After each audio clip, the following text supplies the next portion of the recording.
I was not good at it. I didn't like it. I was in a panic the whole time. I felt very anxious. But playing music was something that I felt really comfortable doing. So I moved into a house with a bunch of friends. We started playing music. It started to kind of go well.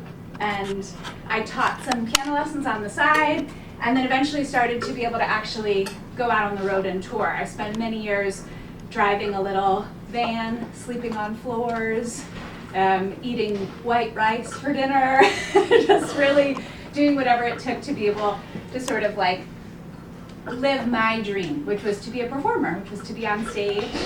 And I had this little band with my best friend, and we were able to tour with bands that were doing a little bit better than us. And through that, I ended up playing with lots of bands. So I think because some of the skills I have are that I'm pretty go with the flow, I was able to make a lot of adjustments. I like people. I like meeting new people. I like traveling. All of those skills I learned in college, you know, living in the mountains and traveling and interviewing people really served me as a touring musician. But also my musical background, all of that classical training helped me so that when I joined this band and I had to learn 3 albums of music the week of rehearsals, I was able to chart all of that out and be prepared and know my stuff and be able to get going.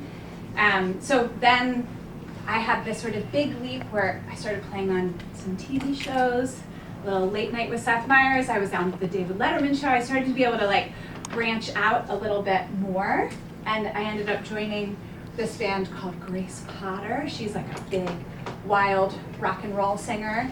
All of a sudden I was in a tour bus. And the tour bus, you have 12 people sleeping on bunks. You drive overnight. Well, you have a professional driver who drives overnight, which is a big improvement from driving your van and then sleeping on somebody's floor somewhere. So you sleep on the tour bus and then you roll into the venue. You have a whole crew who sets up the stage. You do like a 2.5-hour sound check. Maybe you learn some new songs. Maybe you do a cover. Maybe there's a guest musician that night. And again, when I started playing with Grace, she had 10 albums that I had to learn. When I got that job, I got a call that said, can you come out to LA next week for rehearsals? If it goes well, we'll take you on the road. So I learned 10 albums worth of music.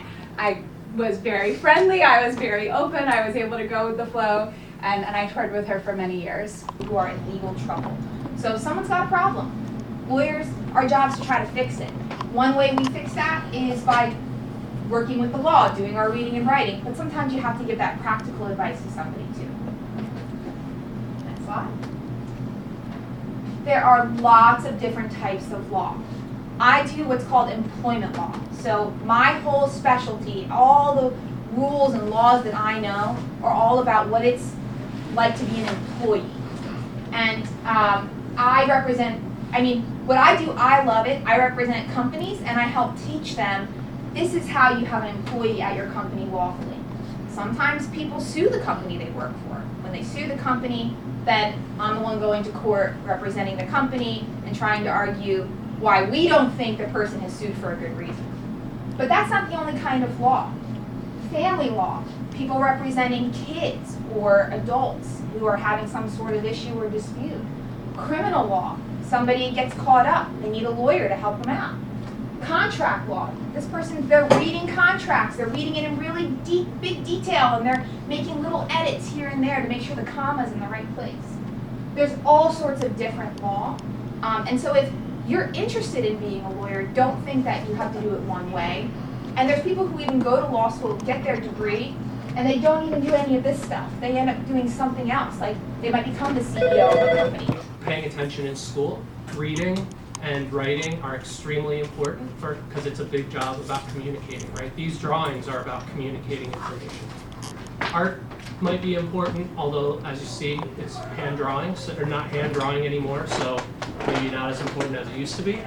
And then anything else that you're passionate about, that you really care about, that you could bring to the career, because something that we have learned over time, finally, in this profession, is that having people with a diverse set of experiences and ideas only enriches the quality of the work that's produced and the ideas that come out. So whatever, like if you're really into cats or you're really into airplanes, like bring that to the career and you will see that there's a way to make that important in the work that you do. So whoever you are as a person, that's the thing that you should be nurturing to bring into any career. But this career as a creative field really thrives with people being themselves and bringing that to the work. So I'm gonna ask you, you ever eat like from a raw bar?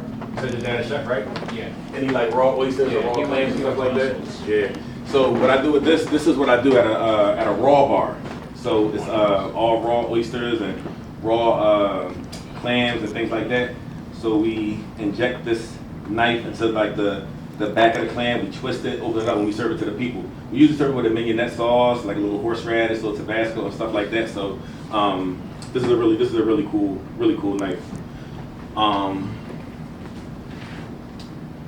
What else do I have? Of course, what's for whisking up, batters and things like that. Maybe I don't have my microplane, but those are a lot of the things that I use, day to day. So cooking can also be a subsidiary career. You don't have to do, you could do it like part-time. So like if you're doing real estate like I do, you can also do, cooking on the side. But it's a very, very, Philadelphia cooking scene is very, very diverse. And there's so many different, like concentrations you can embark on. So like for me, I also have a food truck. You guys like going to food trucks? So we have a food truck where we do smoked meat, we do a whole bunch of things. So I have the restaurant, I do private chef events, I do catering. I worked for Jeffrey Miller Catering for almost 10 years, and I married a lot of people. So we do like a lot of receptions and weddings and stuff like that, bar mitzvahs, baby showers, graduations. So you can do so many things with culinary arts. But the number one thing that kept me grounded is the wow factor. When I make a really, really nice dish and I'm able to take it to the customer, sit it down, and they just like, wow, like, oh my God. One of the other coolest things that then I'm gonna stop right here. One of the other cool things that I did, there was a family that came in and their kids, it was a husband and a wife and 2 boys. And they found me in Delaware County, but their sons were like allergic to like so many things. I mean, nuts, milk, I mean, anything you name, I mean, parsley. Like they were just allergic to so many things, right?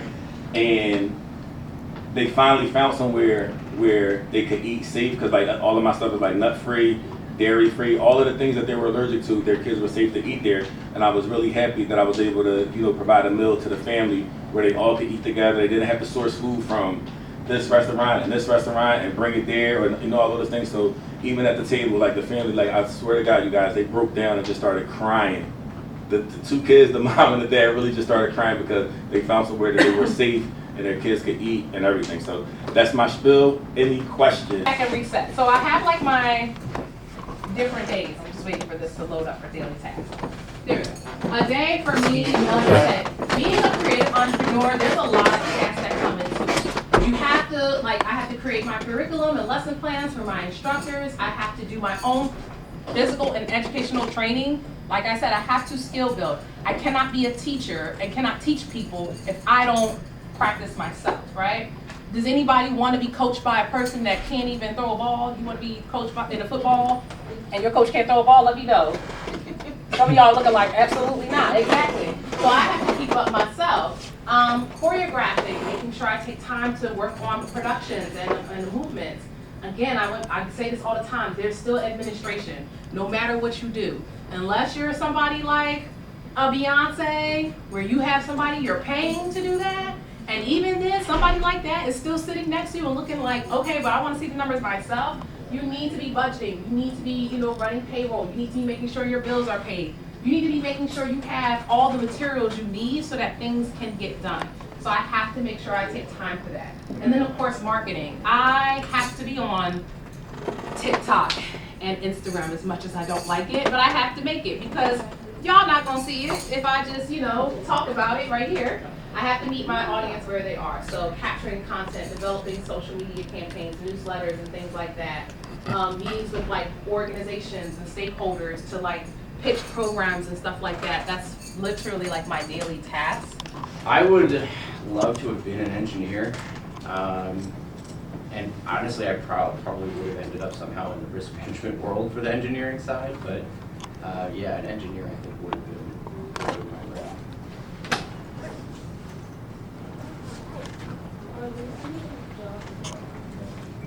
Sorry, I couldn't hear you. Jobs that are in other industries? Yeah, so underwriting, someone who kind of provides, we evaluate incoming accounts and determine if we accept them. So we do that for insurance, but there are mortgage underwriters. So if you want to get a loan, somebody has to take in your application and decide whether or not they want to give you a loan or not. There are legal underwriters, so if you have a law case, like a slip and fall, you slipped and fell, an underwriter actually determines if they think we can win that case or not.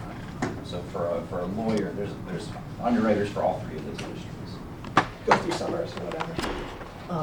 But as a wrinkle, you can do patent law without going to law school if all you want to do is work with engineers to help protect their ideas. You don't want to go to court, or you don't want to write opinions or things like that. If you just want to write patents, applications for the government, and fight with the government over particular ideas, you just have to go to engineering school or science college and then take what's called a bar exam, which is the patent bar exam. So you don't have to go to law school for that type of law. And I did that while I was going to law school at night, and then once I finished law school, I was a patent attorney and could go to court and other things like that. Do you have other questions? I have a ton more slides, but I don't know how long it's been, and like a lot of your questions have touched on a lot of the things. About 5 more minutes. Okay. I can maybe go through some slides. I have some, most stuff's not interesting. We talked about what patents can do. You can exclude people. I had one. Yes. Would like an internship or 2 years? So in the construction field, there really aren't really per se internships. There's apprenticeships. It's same but different. Anybody else? Go ahead. No? Go ahead. I think your call is another 6 minutes. Say that again. Your call, isn't it at 9:30? Yes. 6 minutes. Thank you. I'm going to have to pay you today. I don't mind that. I am going to give you an extra donut. I want a donut. Any other questions? Any other questions? Do you guys feel like I helped you out and gave you a little bit of insight, a little background? So please do not discount being in the trades. They're a good life, and you can definitely have a very successful living. And like I showed you that little math problem, that wasn't hypothetical. And remember, that's at today's money, so that's only going to go up. So by the time you guys are out of high school, it may be $700 that you're clearing. So just think about it. You know, that's way over, $400,000. Go ahead, Art. One day my uncle, sorry, my grandpa, he's a plumber, Mhm. and he basically told me the same thing. And I visited him and I said, "What did career day see?" And he was like, "Oh, that's fun. Like, I wondered if you could be over there." So you can tell him, yeah, it was a cool dude there. You know, he told us a lot and he helped us out. So, are you taping me? A little bit. All right, let me let you get my good side. Yeah. Nah, that's not your good side. Yeah. Thank you so much for your time and attention. If there's any questions, the woman who has this program has my name and number. If you want to ask me a question off to the side, don't hesitate. You can call me, email me. This is what I do. I've been doing this since 1990 that I've given career day talks and talked to people because I know that this is a very valuable tool. Oh, the one last thing. Who's heard of AI? Okay. The trades are 110% non-AI stoppable. You can't AI me out of a job no matter how hard you try. There's computers that do stuff that I do, but guess what? They still need me to put the machine onto that. They still need me to physically do it. So my job is protected, regardless of what I do. My wife, she's a mental health counselor. She had a client that she met for the first time, and after she went through her session, the next time they met, the client said, "Hey, I went on ChatGPT after we were done, and they said that you told me the right thing." So what does that mean? At some point in time, they're going to try and AI everybody out of a job. They can't AI you out in the trades. So now on Mars.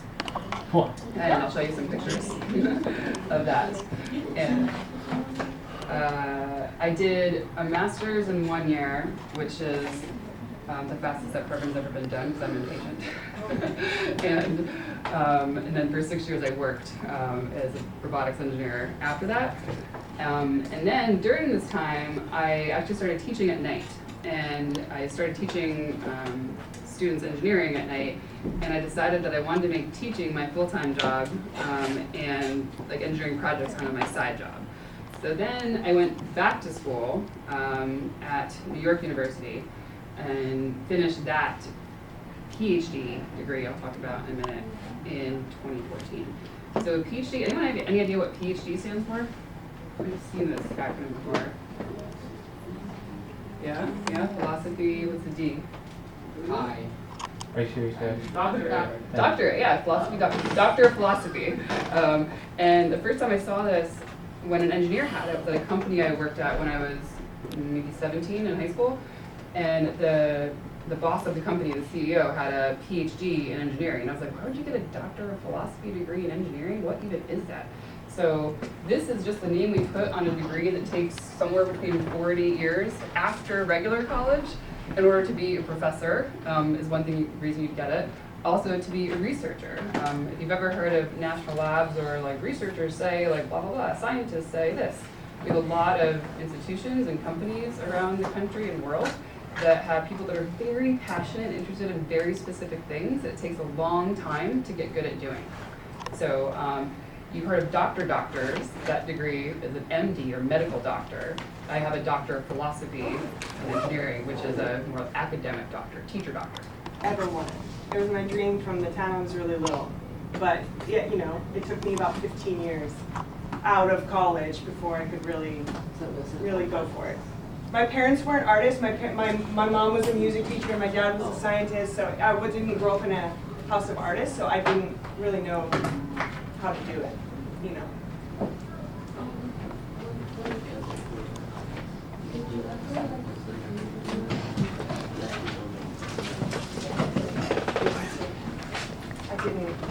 I was more behind the scenes kind of gal. I did help the stage crew. Yeah, I loved helping with stage crew. In high school, yeah, I did a lot of kind of all the mediums. I tried ceramics and painting and, you know, jewelry making. Yeah, it's just, you know, try everything until you find a medium that really sticks for you. Are your parents supportive about what you're doing? They are.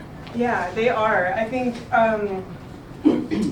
yeah, I think initially probably not as much, which is why you know, for me, going into design work was kind of like a more steady direction.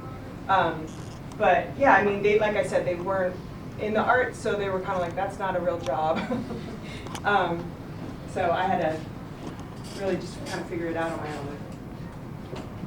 For one of my artists, because we are trying to get together and get ready for this weekend shows that we have in Miami. So I'm always talking.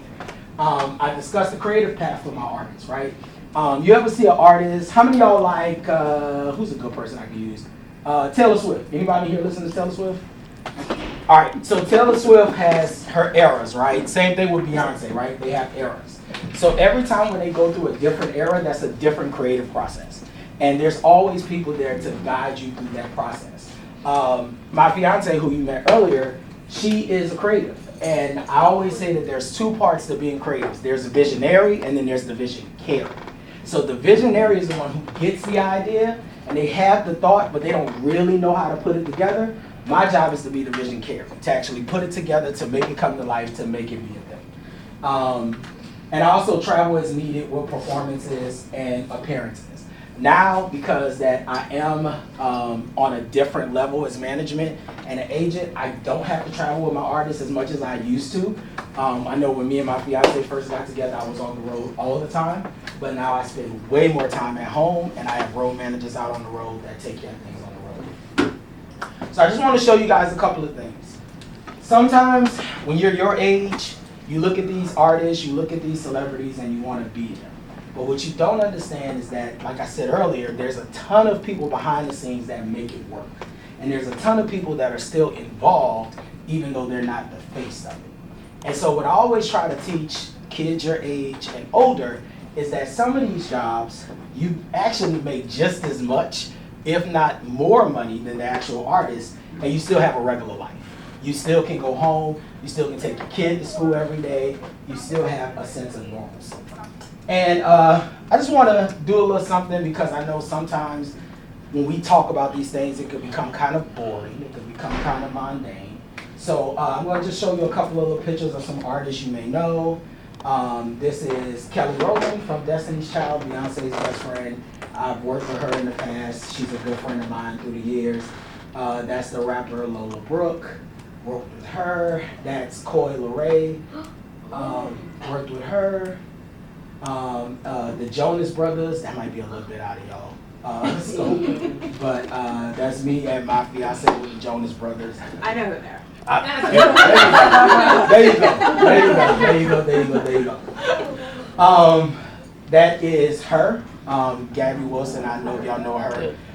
Funny thing about her is that her parents came to me in like 2014 to manage her, and I just didn't know what to do with her. I was so confused. She was such a different type of artist.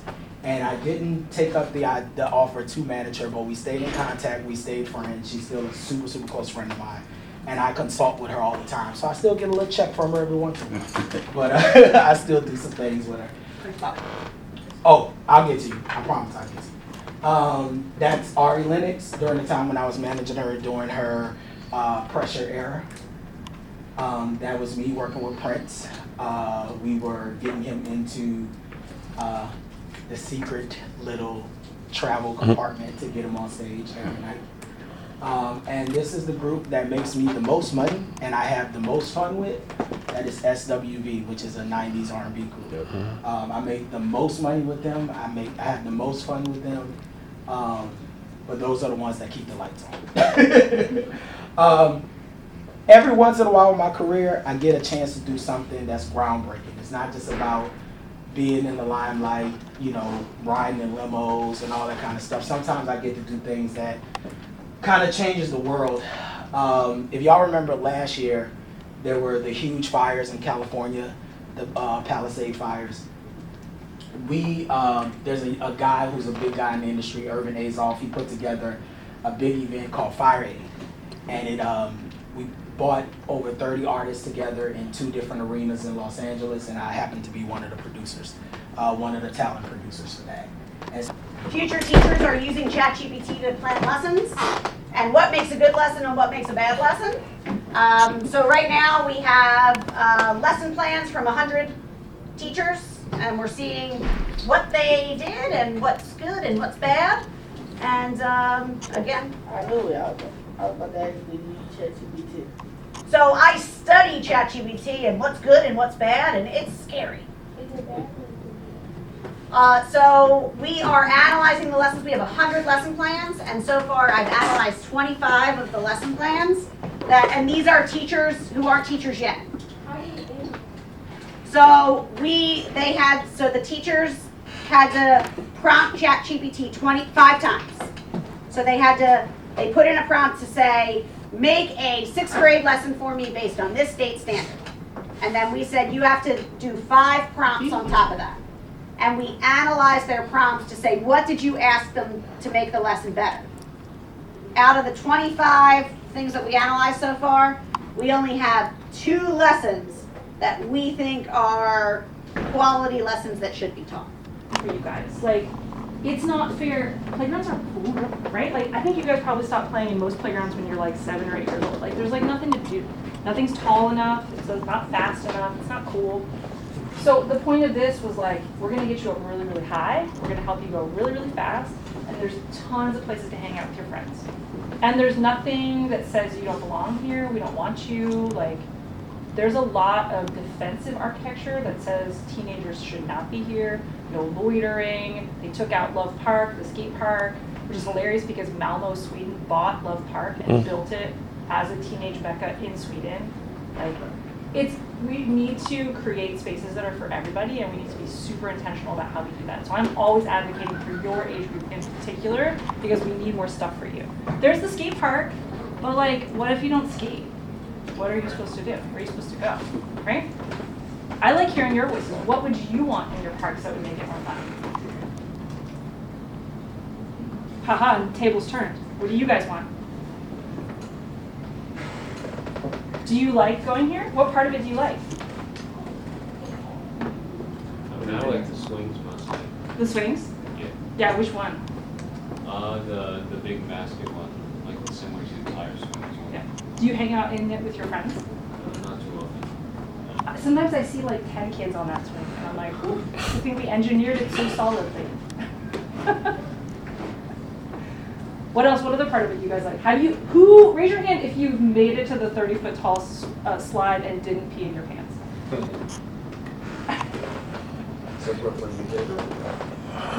Was it really scary? Did you shoot out the end of it really fast? So my husband works for an insurance company, and the first day that FDR Park opened, there wasn't any shoe rubber on the inside, and it was a perfect day, like temperature and humidity wise, and people were shooting out of it like out of a cannon or something, and they were like shooting like to where the kid with the bike was, and my husband was standing there, and he was like, "So are we gonna like lose our house, or like, you know, are they gonna sue us?"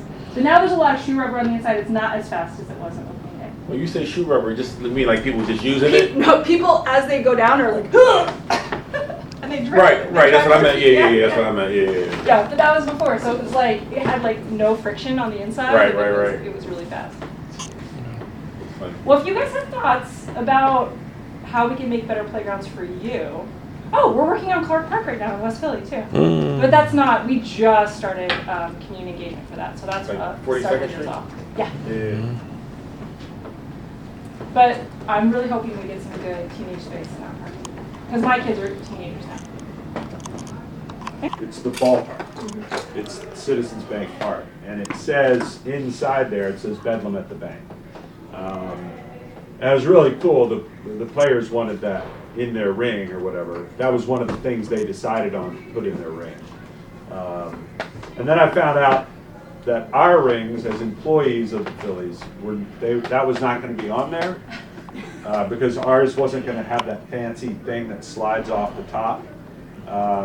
But they were kind enough to inscribe it on the inside, Bedlam at the Bank, on my ring. So again, and yes, some people put it on shirts, and I didn't make any money off of it. Everything I say on the air belongs to the Phillies, so I don't have any rights to. Now the Phillies probably, if I put it on a shirt and tried to sell it, they probably wouldn't fight me on it, but technically they own everything I do on the radio. So that's just kind of part of my contract and how it works. So, yeah. Thanks for that. Yeah, thank you. And what do you guys think of Teacher Carrie? They know me as Amy. Sorry, Amy. My kids know her as Teacher Carrie. Yes, they Or Aunt Carrie. Or Aunt Carrie, yes. Thank you. Yeah. Really appreciate it. I know you don't have much of a choice, but I'm so grateful for your attention. So yeah, I'm a clinical psychologist. We're going to talk about what that means. But first and foremost, I'm Alexandra. I have a doctorate, so I'm technically Dr. Alexandra, but you could just call me Alexandra. I use she, her pronouns, and I am really excited to be here and talk to you all about what I do, because I really love what I do. Okay, so first of all, like, what is a clinical psychologist? Some of you came in here and said, are you a therapist? Is that the same thing as social worker? So, clinical psychologists, we do therapy. What do we know about therapy? A whole bunch of people. Go ahead. Yeah, like helps you. It helps you, great. Mm-hmm. It gives you like someone to talk to about your feelings or what you're going through. Definitely. Other things? Saw some other hands everybody answered for you. It's a pretty good understanding. I treat psychological disorders that cause people stress and cause them difficulties. And so we're going to talk a little bit less about like what I personally do in my everyday and more about like the field of therapy, because there are a lot of different things you can do in this field. So yes, people come in, they talk about problems that are going on, and I try to help them. And this could be individuals, it could be kids, people your age, it could be adults, older adults. Sometimes people come in for couples work, and sometimes people come in for family work. Special talent, I would say that, we'll talk about some of the skills, but it definitely requires somebody to be a pretty good listener. Other questions so far? I saw another hand. No? Okay. All right, so some of the reasons, some of these psychological problems that I'm talking about, the reasons people come to therapy could be a whole bunch of different ones. This is just a short list. But usually I hear things like, gosh, I'm feeling really anxious, my job's really stressing me out, I'm starting to get nervous, or I'm feeling really depressed, I'm super sad, I'm struggling to get out of bed, I can't get motivated to do anything I need to do. Sometimes people come in and they have got like really severe fears. I have a super big fear of crossing bridges. The thought of crossing a bridge freaks me out so much that I'm too scared, I can't do anything that involves me going to bridges. So sometimes we work on things like that. Other times it's things like bullying. Somebody's getting bullied and not at school. If somebody has maybe ADHD and they need a little bit of help trying to learn how to focus. It could be a whole bunch of different things. Are there questions about any of these terms? Things you've heard of, things you haven't heard of? What is the one in the middle? Yeah. This one? This is good. So that's schizophrenia. This is what a lot of times is what people portray in the movies sometimes is like people are crazy, but that's not really what it is. Sometimes there are people who see things that other people don't see, or people who hear things that other people don't hear. So I right now work with a gentleman, he hears conversations from people even when he's all by himself. Graduate school. So there are graduate schools you can find that pay you to go. If you go to a PhD program and get your doctorate, you get a stipend to go there. So think about that. I fully agree that going into a lot of debt for college is not a great idea. All right, We're out of time, are we out of time guys. now? Yeah, Oh. 10:50 is the bell. Are you going to Counselor Ann's office before you go? I don't think so. Okay. All right. Where you learn to operate all the stuff on the airplane, then you spend your real money spent here in the simulator. These things are incredibly realistic. In fact, you get your rating. You are qualified in the airplane in the simulator. You don't even have to touch an actual airplane, but these are so realistic. And the great thing about a simulator is you can practice all the stuff that goes wrong. Engine failures, engine fires, hydraulic system failures, crazy winds, 0-0 weather where you can't even see the runway and you have to auto land. So stuff you may not ever see, or very rarely see in the world, you qualify in the simulator. Then when you're done, you go out on the line, you fly with passengers with a check airman for about 20 hours. Once you do that, you're qualified in the airplane, you're out to the races.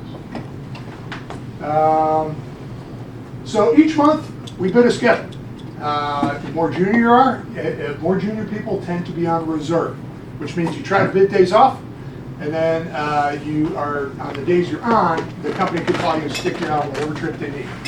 Once you're a line holder, you can pick your trips. And as you get more senior, you pick better ones.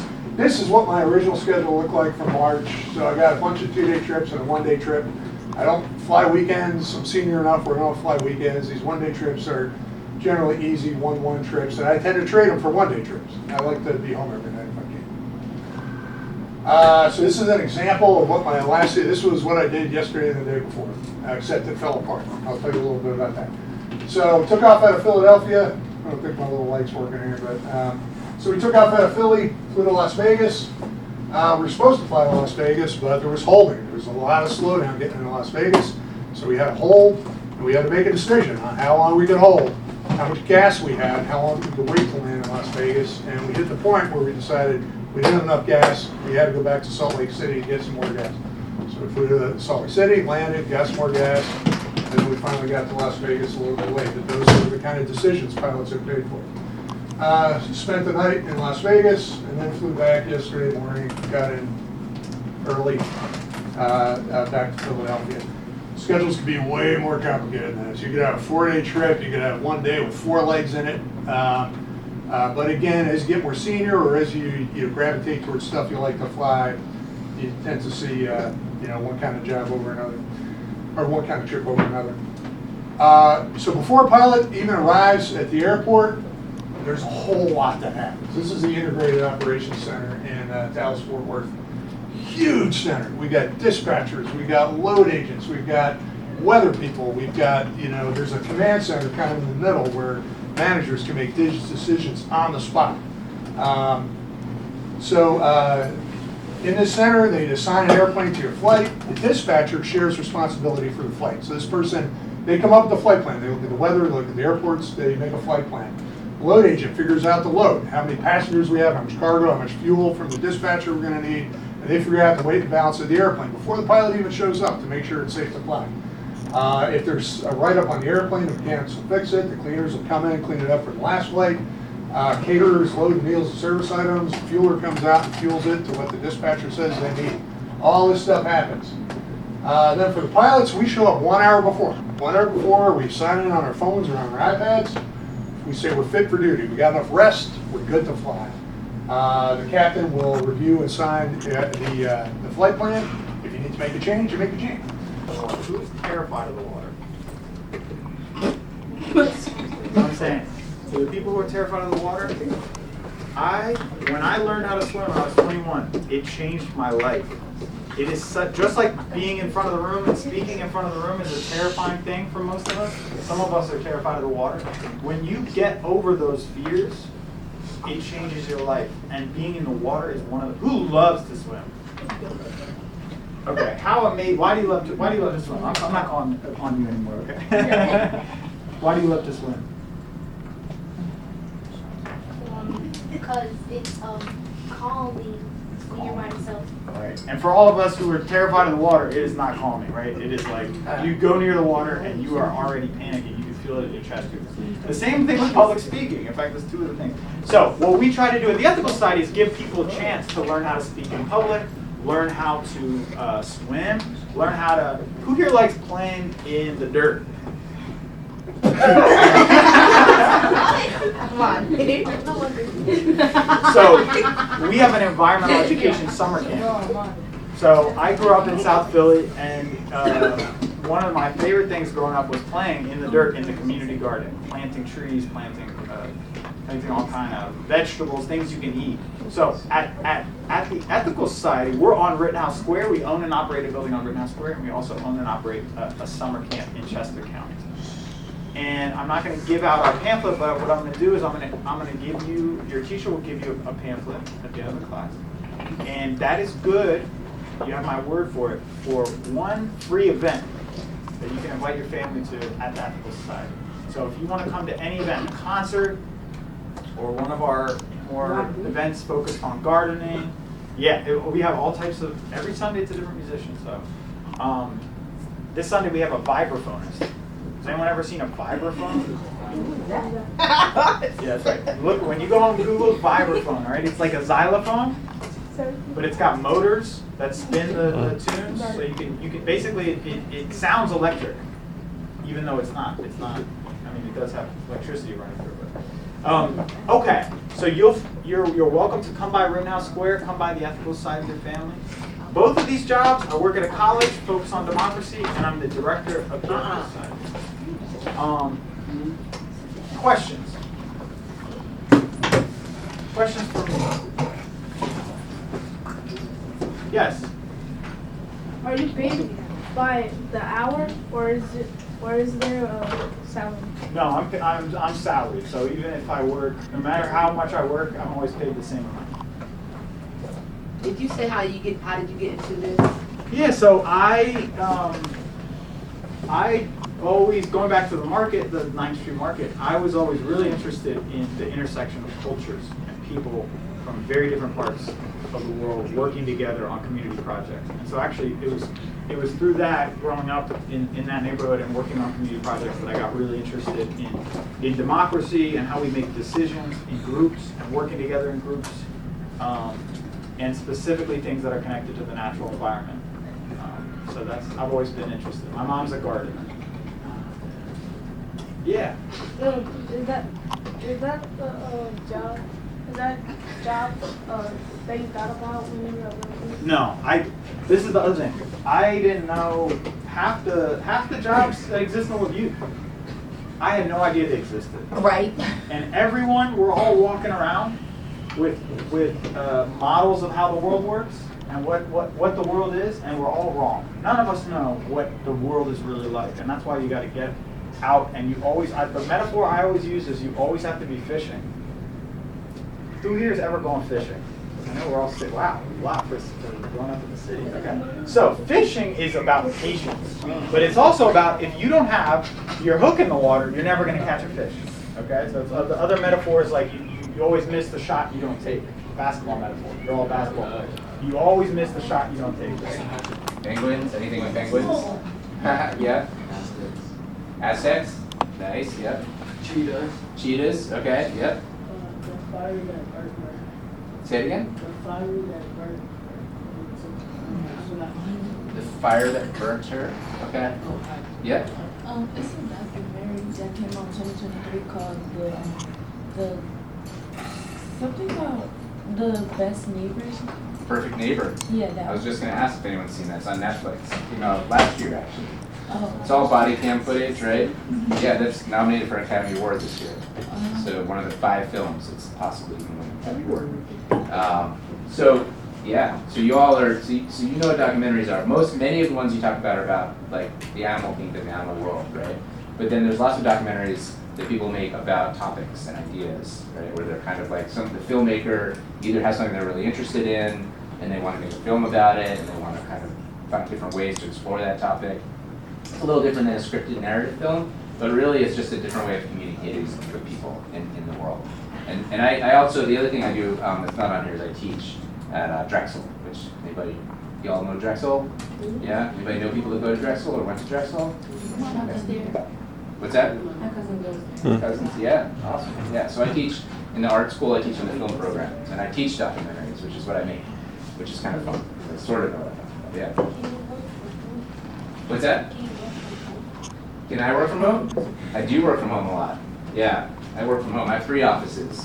One at Drexel, one at the Bach Building in South Philly, and then one at my kitchen table. Which is kind of my favorite because my fridge is right there, coffee maker. So yeah, but the thing is, like, when I teach, I can't work from home because I'm doing this. And when I'm making films, going out, I go to places like Bangladesh, like France, Paris, like Canada, Iceland, Sweden. You know, I get to do a lot of travel with the films that I make, which is a lot of fun. Yeah. It's like you're traveling and funded, or like you have to pay for it. It is funded, but it's funded by me getting money from people. So I have to do, a big part of what I do is fundraising. And that is probably the hardest part of what I do, because it's like it takes a lot of different kind of communication skills and marketing really and all kinds of stuff to raise money for this. It's very competitive. So, but if I do it right, then I get to go and tell the stories that I want to tell the way I want to tell them, and I get to go wherever it is that takes me, which is pretty cool. But one thing I will say is that documentaries, and these kinds in particular, if you're looking to make a lot of money real easy and quick, probably not the right field for you. You've got to have something that really drives you. You want to create, you want to kind of express something about the way you see the world or an artistic vision to the world, and that's got to be your driving force. And then you've probably got to either find a job that gives you some money that's related to it, or marry someone who's got a really good job. What's the name, sir? Gavin Meinhardt. And on this career day, what is it that you wish to be when you grow up? I want to be employed.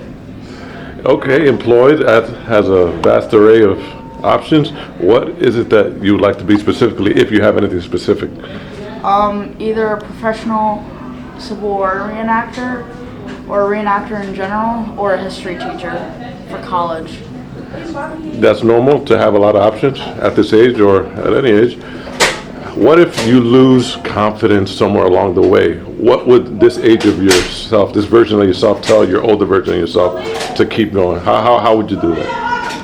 I would motivate myself by taking a break and thinking about it and thinking about just like just like the Yeah, I was gonna say it's benefits been a of long doing time. I kinda felt this my way. job, Mm.